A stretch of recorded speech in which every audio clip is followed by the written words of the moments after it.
Hello my dear friends, welcome to lucky education. और आज हम देखेंगे सर्कुलेटरी सिस्टम के बारे में। इससे पहले मैंने कई सारे सिस्टम करा दिए। मैंने डाइजेस्टिव सिस्टम बता दिया, रेस्पिरेटरी सिस्टम बता दिया, एक्सक्रीटरी सिस्टम बता दिया है, एंडोक्राइन सिस्टम बता दिया, रिप्रोडक्टिव सिस्टम बता दिया है। दो सिस्टम बचे हुए हैं, एक तो है अपना सर्कुलेटरी और दूसरा है नर्वस सिस्टम। तो सर्कुलेटरी सिस्टम के बारे में बात करेंगे। तो मुझे क्या एक इंट्रोडक्शन वीडियो यहाँ पे देना था जो कि आपको कई सारे सिस्टम में हेल्प करेगा। ठीक है, तो कौन कौन से सिस्टम में हेल्प करेगा मैं ये चीज़ बता देता हूँ। सर्कुलेटरी सिस्टम में, डाइजेस्टिव सिस्टम में, और तीसरा है आपका रेस्पिरेटरी सिस्टम। तो डाइजेस्टिव, रेस्पिरेटरी और सर्कुलेटरी, इन तीनों में आज जो चीज़ें बताने वाला हूँ कॉमनली हेल्प करने वाली हैं। वैसे तो आई होप मुझे समझ में मुझे ऐसा लग रहा है कि आपको ये चीज़ें पहले जो सिस्टम कराए हैं सारे समझ में आए होंगे। फिर भी यहाँ पर और चीज़ मैं आपको समझा देता हूँ। देखो, सर्कुलेटरी सिस्टम क्या है? सर्कुलेट करना मतलब किसी जगह पे फ्लो करना। ठीक है, जैसे मान लो ये कोई पाइप है और पाइप में पानी फ्लो कर रहा है, तो हम कह सकते हैं पाइप में पानी क्या कर रहा है। और पाइप मान लो ऐसे करके ये क्लोज है और इस पाइप में क्या फ्लो कर रहा है? पानी फ्लो कर रहा है। तो पानी हम कह सकते हैं इसमें सर्कुलेट कर रहा है। ऐसे ही तो आपने देखा हो कूलर में पानी सर्कुलेट करता रहता है, ऊपर से नीचे ऐसे जाता आता रहता है। ऐसे ही हमारी बॉडी में कुछ ना कुछ चीज़ सर्कुलेट करती रहती है। तो हमारी बॉडी में ऐसी क्या चीज़ है जो लगातार क्या करती रहती है? सर्कुलेट करती रहती है। तो वो चीज़ है हमारा ब्लड। क्या है? ब्लड। तो कुछ चीज़ें ध्यान रखनी है। सर्कुलेटरी सिस्टम की अगर मैं बात करूं तो इसमें मेन चीज़ें क्या क्या आती हैं। ठीक है, नोट्स बने हुए हैं, आज सिर्फ आपको चीज़ें समझनी है बोर्ड पर। ये सिर्फ आपका इंट्रोडक्टरी लेक्चर है, समझने के लिए चीज़ों को समझना है। नोट्स बना रखें और मैं आपको पीपीटी के थ्रू समझाऊंगा सारी चीज़ों को, सो डोंट वरी। यहाँ पे समझो, तो सर्कुलेटरी सिस्टम में मेनली क्या क्या चीज़ें आती हैं? एक तो आता है आपका ब्लड, दूसरा आता है आपका ब्लड वेसल्स, और तीसरा आता है आपका हार्ट। तो ये तीन मेन कंपोनेंट हैं किसके? सर्कुलेटरी सिस्टम के। पहला ब्लड, दूसरा ब्लड वेसल्स और तीसरा है हार्ट। तो हमारी ह्यूमन बॉडी में आपको पता है दिल धड़कता है। ठीक है, आपको पता होगा what is the function of heart. आप लोग तो पता नहीं क्या क्या मतलब निकाल लेते हैं कि भैया दिल धड़क रहा है। तो दिल क्यों धड़क रहा है? दिल तो सिर्फ इसलिए धड़क रहा है ताकि ब्लड को आपकी बॉडी में पंप कर सकें। इससे ज़्यादा दिल का कोई मतलब नहीं है। ठीक है, मूवीज में जो दिखाते हैं और बाकी अलग जगह जो दिखाते हैं कि मेरा दिल ये कर रहा है वो कर रहा है, ऐसा कुछ नहीं है भाई।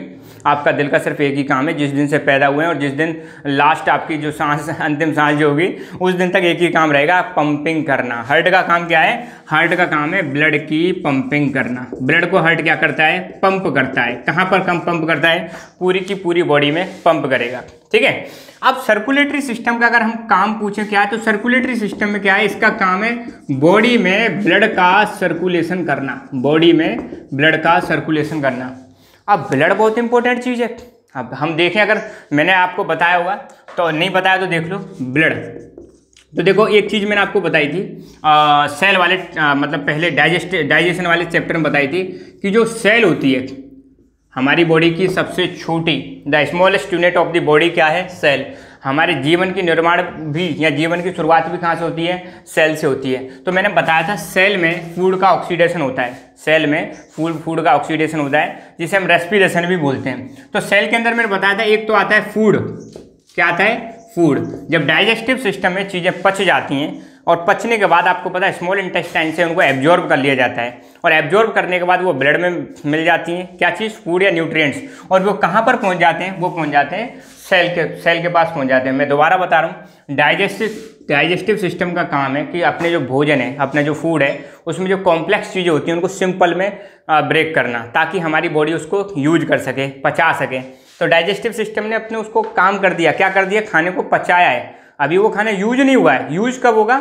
वो क्या है, जैसे ही पचने के बाद जो छोटे छोटे सबस्टांस है, स्मॉल सबस्टांस हैं, वो एब्जॉर्ब कर लिए जाते हैं। कहाँ पर एब्जॉर्ब होते हैं? स्मॉल इंटेस्टाइन में। और एब्जॉर्ब होकर वो कहाँ जाते हैं? ब्लड में जाते हैं। और ब्लड कहाँ पर लेके जाता है? सेल तक लेके जाता है। तो मैंने बताया था ब्लड का एक काम है फूड को कहाँ तक? बॉडी के प्रत्येक सेल तक पहुँचाना। साथ ही साथ में और क्या आती है? ऑक्सीजन आती है। मैंने आपको बताया था ऑक्सीजन भी कौन लेके जाता है? ब्लड लेके जाता है। कहाँ तक? सेल में। और फिर यहाँ पे होगा फूड का ऑक्सीडेशन, और ऑक्सीडेशन होने के बाद आपको पता है CO2 निकलती है। क्या निकलती है? CO2।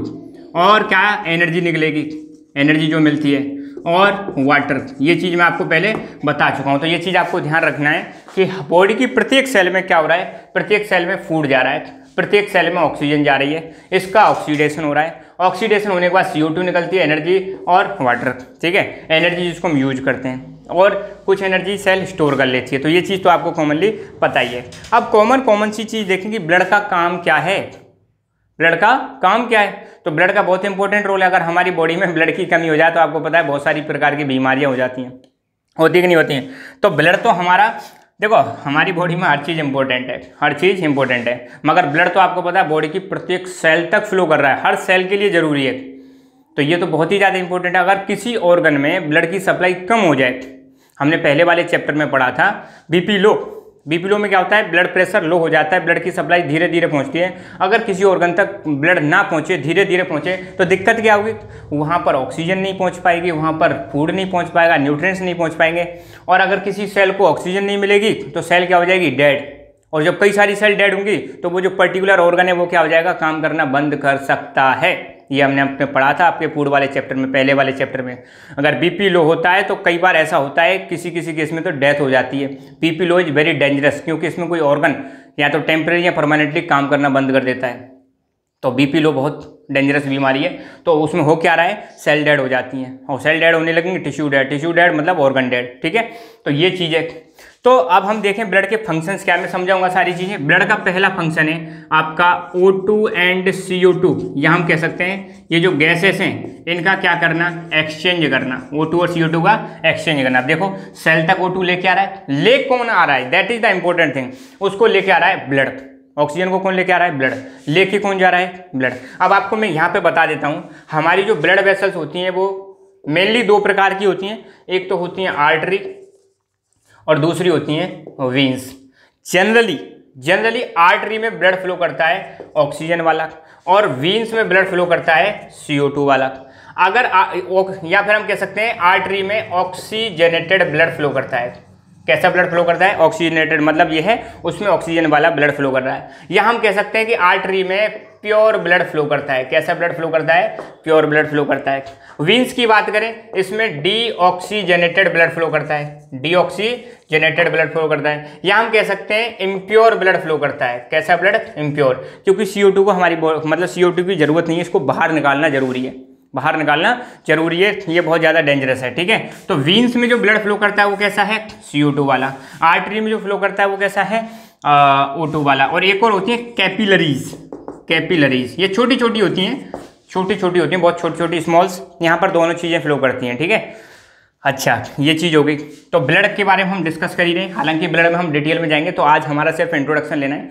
तो हमने ब्लड वेसल्स देखी, ब्लड देखा, ब्लड का बहुत इंपॉर्टेंट रोल है। हार्ट के बारे में भी इंट्रोडक्शन दूंगा मैं। तो पहले हम बात कर रहे हैं फंक्शंस, ब्लड के क्या बात कर रहे हैं हम, फंक्शंस। तो फंक्शंस में मैंने क्या बताया कि O2 और CO2 का एक्सचेंज करता है। अगर ब्लड ना हो तो हमारा respiratory system fail, respiratory system क्या हो जाएगा, फेल हो जाएगा। मतलब क्या है भाई, आपको रेस्पिरेटरी सिस्टम में मैंने क्या बताया था, ऑक्सीडेशन ऑफ फूड कहाँ पर, सेल पर। तब जब सेल में ऑक्सीजन ही नहीं आएगी तो ऑक्सीडेशन कहाँ से होगा, और ऑक्सीडेशन नहीं होगा तो एनर्जी नहीं मिलेगी, एनर्जी नहीं मिलेगी तो सेल डेड, सेल डेड मतलब टिश्यू डेड, टिश्यू डेड मतलब ऑर्गन डेड, और ऑर्गन डेड मतलब अगर लगातार ऑर्गन फेलियर होने लग जाए तो फिर आदमी भी डेड, ठीक है। तो ये चीज़ ध्यान रखना। तो सर्कुलेटरी सिस्टम मतलब जान है, लाइफ लाइन है। जैसे हम SST में पढ़ते हैं ना कि हमारा जो ट्रांसपोर्ट सिस्टम होता है वो किसी भी कंट्री की लाइफ लाइन होती है। ट्रांसपोर्ट मतलब रोडवेज हो गया, रेलवेज हो गया, एयरवेज हो गया, क्योंकि फटाफट सप्लाई कौन पहुंचा रहा है, ट्रांसपोर्ट सिस्टम पहुंचा रहा है। ट्रांसपोर्ट सिस्टम जितना दुरुस्त होगा उतनी बढ़िया इकोनॉमी होती है। हमारा भी बॉडी का ट्रांसपोर्ट सिस्टम जितना अच्छा होगा बॉडी उतनी अच्छी परफॉर्म करेगी, ठीक है, ओके।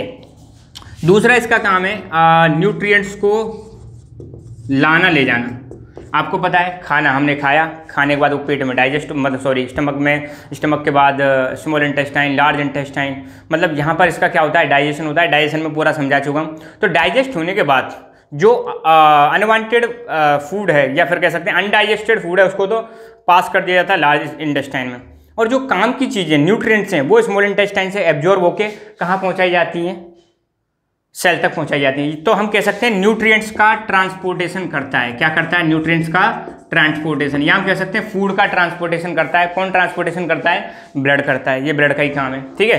एक हमने एंडोक्राइन सिस्टम पढ़ा था, तो एंडोक्राइन सिस्टम में मैंने बताया था वो बॉडी में कई सारी ग्लैंड्स होती हैं जिसमें से क्या निकलते हैं, हार्मोन्स निकलते हैं। वो हार्मोन्स टारगेटेड ऑर्गन तक जाते हैं। तो उन हार्मोन्स को टारगेटेड ऑर्गन तक ले जाने का काम भी कौन करता है? ब्लड करता है। तो जो हार्मोन्स होते हैं उनका भी ट्रांसपोर्टेशन कौन करता है? उनका भी ट्रांसपोर्टेशन कौन करता है? ब्लड करता है। समझ गए? ठीक है। और ब्लड सर्कुलेशन तो इसका काम है, अच्छा ब्लड सॉरी, एक तो ये हो गया। बॉडी में टेम्परेचर मेंटेन करता है। क्या मेंटेन करता है? टेम्परेचर को मेंटेन करता है। बॉडी की पीएच मेंटेन करके रखता है। पीएच भी क्या करके रखता है? मेंटेन, क्योंकि लगातार क्या करता रहता है? सर्कुलेट करता रहता है। तो मेन अगर हम काम देखें तो मेन काम में आपको इतना बताना है, सबसे इंपॉर्टेंट काम क्या है ब्लड का? O2 CO2 ले जाना।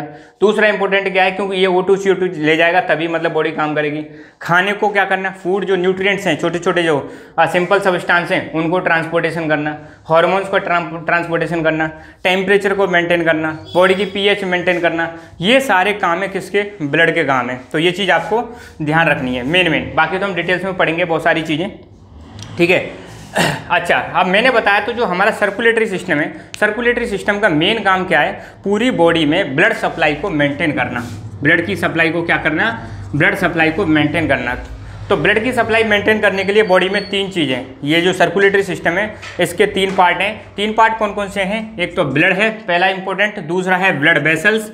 3 प्रकार ब्लड वेसल्स मतलब ऐसे समझ लो जो पाइप्स सी होती हैं, हमारी बॉडी में नसें होती हैं जिनको हम नस बोलते हैं। कई प्रकार की नसें होती हैं, कई प्रकार की पाइप सी होती हैं। उन पाइप में क्या फ्लो कर रहा है? ब्लड फ्लो कर रहा है, ठीक है। तीसरा है हार्ट। तो हार्ट बहुत इंपॉर्टेंट ऑर्गन है। अब देखो ऐसे समझ लो ये पाइप सी बिछी हुई है। पाइप में जैसे हम नॉर्मली पानी फ्लो कर रहा है तो यहाँ पाइप में हमारी बॉडी में क्या फ्लो करता है? ब्लड फ्लो करता है। और पाइप में प्रेशर, यहाँ इसको पंपिंग करने के लिए, ब्लड की सप्लाई करने के लिए, जैसे घर में मोटर लगी रहती है, ऐसे ही हमारी बॉडी में मोटर कौन सी है? हार्ट एक प्रकार से मोटर है। ये अगर लगातार चलती रहेगी तो ब्लड की सप्लाई होती रहेगी। हार्ट चलना बंद हुआ, ब्लड की सप्लाई बंद। जैसे घर में पानी की टंकी भर रहे हो तो पानी टंकी भरने के लिए क्या चालू करते हो? मोटर चालू करते हो, पानी बढ़ जाता है। मोटर बंद, पानी बंद, नहीं आएगा फिर। तो यहाँ पर तो हमें लगातार ब्लड की सप्लाई चाहिए। ऐसा नहीं कि बस एक बार सुबह चला दी, 2 घंटे के लिए रेस्ट दे सकते, हम इसको रेस्ट नहीं दे सकते हार्ट को। हार्ट मतलब बंद तो मतलब खेल खत्म। डॉक्टर भी क्या चेक करता है? बीपी चेक करता है कि हाँ भाई इसकी नर्व्स अब मतलब धड़कनें बंद हो गई हैं, हार्ट बीट बंद हो गई हैं। हार्ट बीट बंद मतलब खेल खत्म, ठीक है। तो यहाँ पे इतना चीज़ ध्यान रखना कि सर्कुलेटरी सिस्टम के बिना ना तो रेस्पिरेटरी सिस्टम काम कर पाएगा और ना ही डाइजेस्टिव सिस्टम का पूरा काम हो पाएगा। ब्लड जो फूड भी एक जगह से दूसरी जगह जा रहा है, या फिर जो आपके क्या कह सकते हैं, बहुत सारे एंजाइम्स जो हैं वो भी इसके थ्रू जाते हैं, पाइप्स के थ्रू जाते हैं, ब्लड के थ्रू जाते हैं, ठीक है। तो बहुत सारे ये इंपॉर्टेंट फंक्शंस हो गए। और इवन हमारे एंडोक्राइन सिस्टम के साथ साथ नर्वस सिस्टम में भी इसका इंपॉर्टेंट है, ठीक है। तो ये इंपॉर्टेंट रोल हो गए। और सर्कुलेटरी सिस्टम में बस इतना ध्यान रखना, इसका इंट्रोडक्शन की अगर बात करूं तो इसका काम क्या है? ब्लड की सप्लाई करना, ब्लड की सप्लाई को मेंटेन करना। और कितने इसके इंपॉर्टेंट पार्ट हैं? 3 इंपॉर्टेंट पार्ट हैं। पहला है ब्लड, दूसरा है ब्लड वेसल्स और तीसरा है हार्ट, ठीक है। ये सेल वाला सिस्टम हमेशा ध्यान रखना। सेल में क्या क्या आ रहा है? मतलब न्यूट्रिएंट्स आ रहे हैं, ऑक्सीजन आ रहा है। लेके कौन आ रहा है इसको? ब्लड लेके आ रहा है। और बाहर क्या क्या निकल रहा है? CO2, एनर्जी और वाटर, ठीक है। अच्छा, अब ब्लड वेसल्स में 3 बताएं, आर्टरी, वीन्स और कैपिलरीज। आर्टरी में हमेशा कैसा ब्लड फ्लो करता है? O2। उसका एक्सेप्शन है, कुछ अपवाद है, वो मैं बाद में बताऊंगा। O2 वाला ब्लड फ्लो करता है, या ऑक्सीजनेटेड या प्योर ब्लड। और वीन्स में कैसा फ्लो करता है? CO2 वाला या इम्प्योर या डीऑक्सीजनेटेड ब्लड। और कैपिलरी छोटी छोटी होती हैं, इनके बारे में भी हम समझेंगे। फिर हार्ट की पूरी फंक्शनिंग में समझाऊंगा। एक तो बस हमारा आज का इंट्रोडक्टरी लेक्चर ये है। एक इंट्रोडक्टरी लेक्चर और मैं बनाऊंगा, उसमें मैं आपको बताऊंगा ब्लड की सप्लाई कैसे पूरी बॉडी में हो रही है, कैसे हमारा ब्लड हार्ट से बॉडी में जा रहा है और बॉडी से हार्ट में और हार्ट से लंग्स में। आपको पता है हमारा डबल सर्कुलेटरी सिस्टम है। एक बार तो ब्लड क्या करता है? ब्लड जो है हार्ट टू बॉडी जाएगा और हार्ट टू लंग्स, ऐसा है, ठीक है। आप यहाँ पे देखोगे जैसे ये हार्ट हो गया, ये बॉडी हो गई, ये लंग्स हो गई। तो हमारा जो ब्लड है लंग्स से हार्ट, हार्ट से बॉडी, बॉडी से हार्ट, फिर हार्ट से लंग्स, ऐसे करके ये क्या है? डबल सर्कुलेशन में रहता है। तो ये डबल सर्कुलेशन वाला सिस्टम मैं एक नेक्स्ट वाले लेक्चर में बोर्ड पर ही समझाऊंगा। फिर उसके बाद हम पावर पॉइंट प्रेजेंटेशन के थ्रू जो मैं PPT बनाता हूँ, पिक्चर दिखा के उससे समझाऊंगा, ठीक है। तो बस आज मुझे इंट्रोडक्शन ही देना था। So thank you so much. Keep learning, keep enjoying and God bless you all.